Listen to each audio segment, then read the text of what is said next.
Hey, welcome back to CrossTalk podcast. I'm Tomoya. Hey, I'm Andrea. Welcome back, guys. There's been a lot of bear-related news recently. Yeah, it's really surprising, isn't it? Yeah. Japan is suddenly a very dangerous place. Yeah, especially Tohoku area. Yeah. But even, I think there are bears like in western Hyogo. No. Northern Hyogo and northern Okayama and northern Hiroshima. So even like central West Japan has some bears. Yeah, and then my hometown, there's probably no bears living there.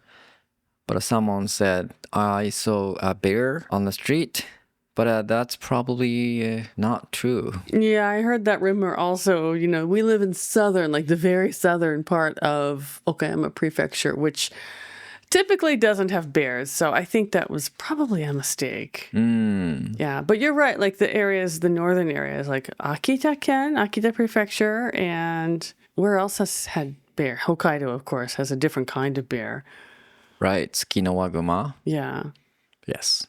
But I think Akita has had the most bear sightings and bear attacks recently. Yeah, very scary stuff. Yep. But today's episode isn't about the bear itself.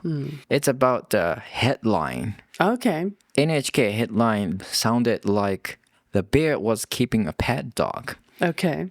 And let's talk about it. Okay.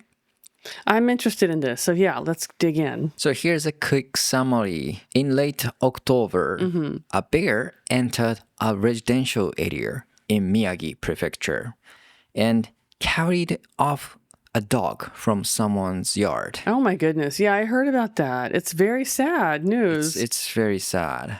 I can't imagine, how terrible it is. Yeah. And NHK reported the incident with a headline that literally translated to a dog kept in the yard by a bear taken away.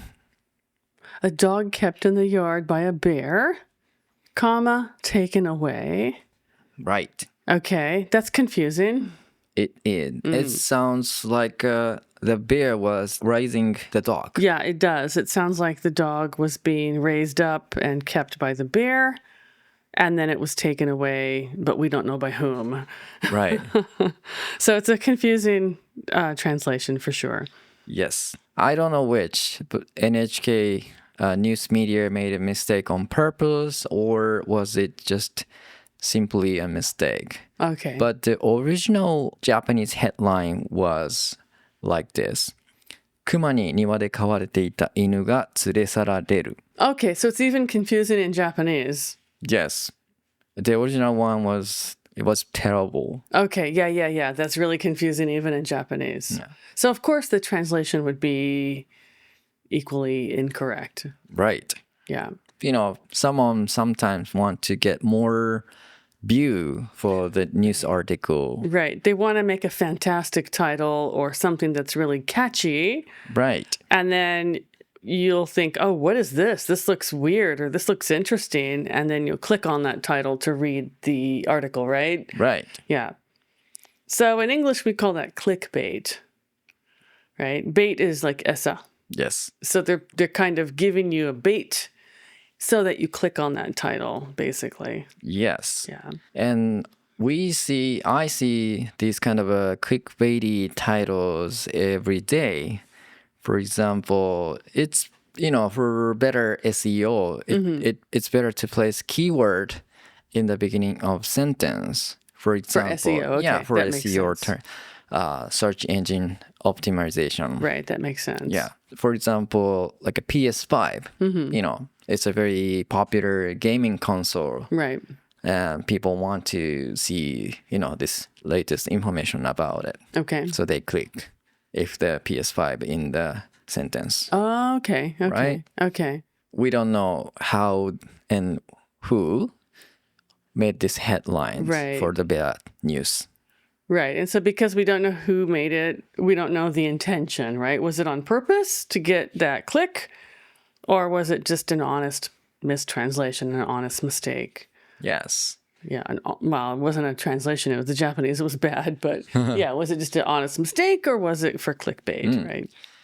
Do you think this kind of a tricky sentence, tricky headlines shouldn't be exist? Or do you prefer using accurate headlines rather than this clickbait titles? Personally, yes, I would prefer the accurate or more truthful title versus the kind of fantastic or clickbaity title. Why do you think so? Well, as far as I'm concerned, if I see an article and I'm interested in the topic, I'm probably going to click on it and read it anyway, regardless of whether the title is fantastic or not. If it's something that I'm interested in, I'm probably going to click on it. So it doesn't really matter. But also by using clickbait, by making these, incorrect titles that look fantastic and they're actually not, and then, a reader will call the article out like, oh, this is clickbait, don't click on the link. It actually has the opposite effect, right? They're trying to get more clicks. They're trying to get more people onto the page, but it has the opposite effect. When someone calls it out and says, don't click on this, then no one's going to click on it and they get fewer views.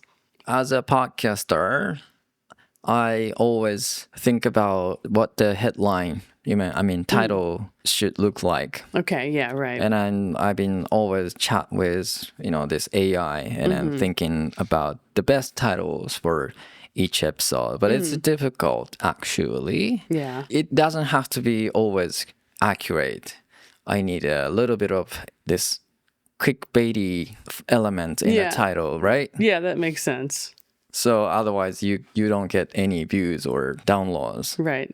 Okay, that makes sense. Yeah, I'm always have been discussed about which way should I go. Okay, like truthful or a little more interesting. Right. Okay, that makes sense. Sometimes it works, sometimes doesn't. Okay. So for a creator like me, probably it's difficult to decide what kind of title should it be. Okay. Some creator think ahead.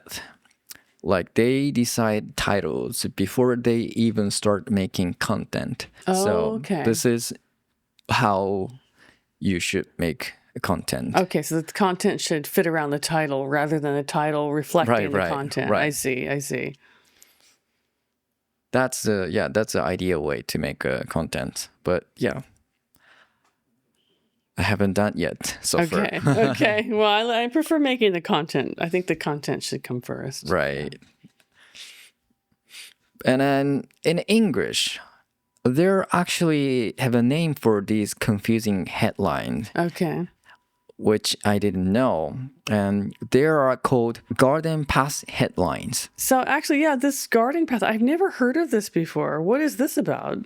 Garden usually have a path to look around the garden. Right. It's not a straight. It's right. Usually they're curved. They're always almost curved. Yes. Right. This garden path sentence is like that. It's not clear. It's not straightforward. It's somewhat reader can see two meanings in a sentence. Okay. And I picked up one typical one from the internet. Okay. The old man, the boat. The old man, the boat. Okay. It sounded like unfinished sentence for ESL students. Actually, I can totally see that. And even as a native speaker, it's a strange sentence. Is it? Yeah, it's a strange sentence. Really? Okay. Yeah. So the old man, おじいさん. The boat, おじいさん, 船に. Which what's doesn't make next? sense. Yeah, it doesn't make sense. Yeah. Sounded like there should be one more word or a few more words. Right. To non-English native speakers, I think. Right. This is actually a trick. This is a trick. Yeah. So the garden path sentence is like this. Tricky sentence. Okay. I was going to say it's kind of, it's like a trick question. It kind of leads you away from the main area. Right.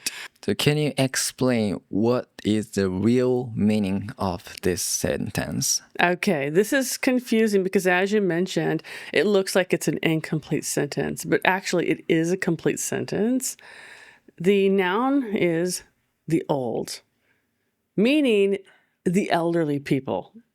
Man is not otoko. It means to operate or to manage something. So this is actually the verb. And then the boat is the objects. So you have a subject, verb, object. The old man, the boat. The older people, the elderly, operate the boat. Okay. But, as a native speaker, I wouldn't say the old here. I'd say the elderly. The elderly man, the boat, which is the same thing. It's still confusing. Yeah, it doesn't really sound different. No, it sounds a little bit nicer, but that's about all. If I translate this into Japanese, this should be sounded like this. おじいさんがボートを操縦している。で、もしくは持ち場についている。So the confusing part is this verb that sounds like it should be a noun, but it's not, right? It's actually a verb. Yeah, it's kind of weird to us. Man is usually noun for non-native speakers. Right. We do use this actually. We do say, to man a boat or to man the ship but it's more of a specific usage for like a specific kind of vehicle, like not a car. It's more like a large machine, and it's kind of advanced English. Oh, so you don't say the man the car. No. The boy man the tricycle. No. No, it's more like a more technical kind of thing. Yeah. Okay.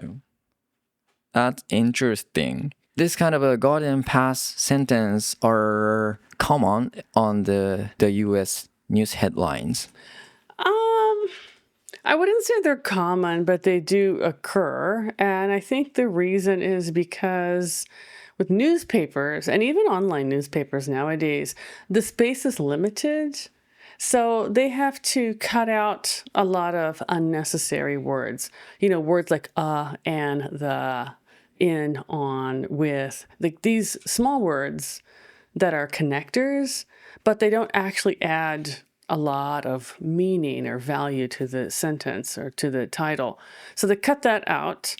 And then for instead of elderly, they might use a shorter word like the old, right? It's a much shorter word. So by this technique, they were able to put a fantastic title using fewer letters in a small space. Okay. And so then it's confusing.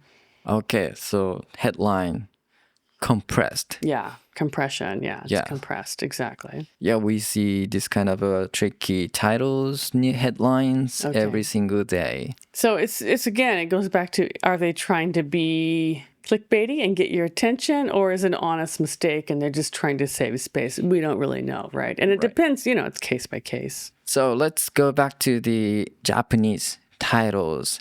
How would you title this news if you are the editor? The bear dog one? Yeah. What is it again in Japanese? 熊に庭で飼われていた犬が連れ去られる. Okay. I would probably correctly, I would write bear snatches dog from yard or bear takes dog from yard. Okay. Yeah, that's short. It's compressed, but it still is accurate. Okay. But isn't it too accurate? Don't you want to add some fantastic, catchy phrases? Oh, I mean, you could, right? I don't know. But it could be something like, bear snatches dog from yard for dinner. Something horrible like that. That sounds like a horror title. It does. It actually was. It is. Yeah. For podcasts, it's not really a big problem to make, this clickbaity titles, I guess. But for media, like NHK. Big media needs to be careful, right? Yeah, should be. So did NHK go back in and change that title, do you know, or did they leave it? I don't know. I haven't heard any like following up news. Okay. So probably, I'm just guessing they probably deleted it. Okay. But if it were on official NHK news or Yahoo News, they need to apologize. not apologize. They need to correct it. Yeah, they need correct to it and put an apology on. All right. Today we were talking about the bear news headlines. Right. And then it was about how single word or word order can completely change a meaning of the headline. Yes. And so in this case, it was the word order probably, that was confusing. But before we finish up today, we've got a question for our listeners. If you were the editor of that title, how would you rewrite that headline? There's more than one, way to write it in English. What would your suggestion be? Yeah. Do you want the title sounded like clickbaity or accurate? Okay, you can tell us what you think on Instagram or Spotify in the comments, or even on YouTube. We'd love to hear what you guys think. And we are always looking for new episode ideas. What would you like us to talk about next? Okay, and a quick reminder before we go. As you guys know, we have started live streaming every Thursday evening at 6 p.m. Japan Standard Time. We would love to have you join us and chat with us in real time. You're welcome to send comments, questions, emojis, whatever you want to send. This is on YouTube, so please find us on YouTube Thursday night, 6 p.m. That's all for this episode, but don't forget to catch your next one. Okay, this is CrossTalk signing off, bringing you English your way every week. Keep listening and keep shining. Bye. Bye.